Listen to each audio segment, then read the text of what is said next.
السلام علیکم طلبہ و طالبات، آج کی اس ویڈیو میں ہم 9ویں جماعت کا چوتھا نظم میرا سفر، جس کے شاعر ہیں علی سردار جعفری، کی مشقی سرگرمیاں دیکھیں گے۔ سب سے پہلے کہا گیا ہے کہ سردار جعفری کے حوالے سے ذیل کی سرگرمیاں مکمل کیجیے۔ قیام، علی سردار جعفری نے کہاں کہاں قیام کیا؟ جواب ہے دہلی، لکھنؤ، علی گڑھ، ممبئی۔ آگے کہا گیا علی سردار جعفری کی شخصیت، ان کی جائے پیدائش، نام، پہچان، جائے وفات۔ جائے پیدائش ہے بلرام پور، یوپی، نام علی سردار جعفری، پہچان ترقی پسند شاعر، جائے وفات ممبئی۔ آگے کہا گیا علی سردار جعفری کو ملے ہوئے انعامات، گیان پیٹھ، اقبال سمان، پدم شری۔ اس کے بعد پوچھا گیا ہے علی سردار جعفری کی تخلیقات، شعری اور نثری۔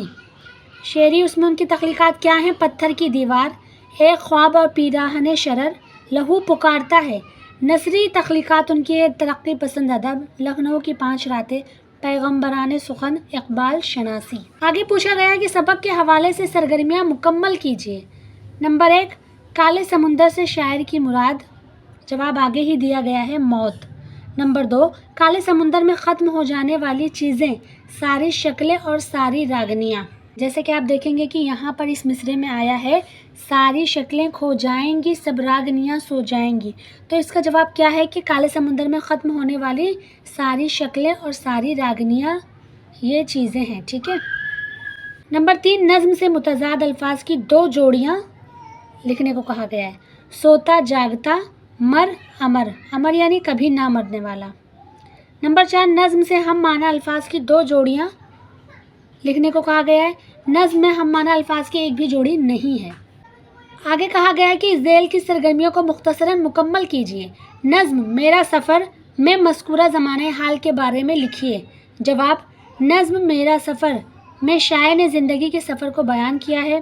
بیج سے کوپلیں پھوٹتی ہیں، کوپلوں پر برگ و بار آتے ہیں، پھول کھلتے ہیں، پھل آتے ہیں، اس طرح زندگی کا سفر جاری رہتا ہے۔ صدیوں کے پرانے کھیل کی وضاحت کیجیے۔ جواب، زندگی کسی نہ کسی شکل میں زمین پر باقی رہتی ہے۔ بیج زمین پر گرتا ہے، اس سے ایک درخت پیدا ہوتا ہے، اس درخت میں شاخیں پھوٹتی ہیں، پھول اور پھل پیدا ہوتے ہیں، پھر ایک دن پتے جھڑ جاتے ہیں، پھول اور پھل توڑ لیے جاتے ہیں، پھل سے بیج نکلتا ہے اور اس بیج سے ایک نیا درخت پیدا ہوتا ہے۔ اس طرح پرانے درخت ختم ہو جاتے ہیں لیکن نئے درخت پیدا ہوتے رہتے ہیں۔ اس طرح اس زمین پر زندگی باقی رہتی ہے۔ یہی صدیوں کا پرانا کھیل ہے۔ آگے ہے کہ اس نظم کے استعارے تلاش کر کے لکھیے۔ نظم کے استعارے کیا کیا ہیں؟ کالا سمندر، سمندر کو ڈائریکٹ کالا کہہ دیا گیا ہے۔ یادوں کا حسین بت خانہ، ایام کا افسوں خانہ، ماضی کی سراہی، مستقبل کا پیمانہ۔ آگے ہے درج ذیل لفظوں کے متضاد الفاظ نظم میں تلاش کیجیے۔ ماضی، سفید، نیا، آکاش، مسجد، خار، یہ الفاظ دیے گئے ہیں اور ان کا متضاد ضد الفاظ نظم سے ڈھونڈنے کو کہا گیا ہے۔ تو ماضی کا کیا ہے؟ مستقبل، سفید کا کالا، کالے سمندر آیا ہے تو اس کا متضاد کیا ہو گیا؟ کالا۔ نیا کا پرانا، آکاش کا دھرتی، مسجد بت خانہ، خار کا پھول۔ خار یعنی ہوتا ہے کانٹے، تو کانٹوں کا کیا ہوگا؟ پھول۔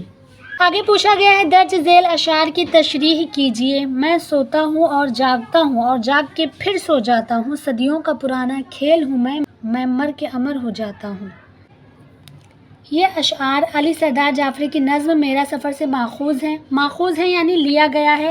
شاعر نے ان اشعار میں زندگی کے سفر کو بیان کیا ہے۔ شاعر نے یہاں سونے اور جاگنے کو علامت کے طور پر استعمال کیا ہے۔ میں سوتا ہوں سے مراد انسان کی موت اور میں جاگتا ہوں کا مطلب انسان کی پیدائش ہے۔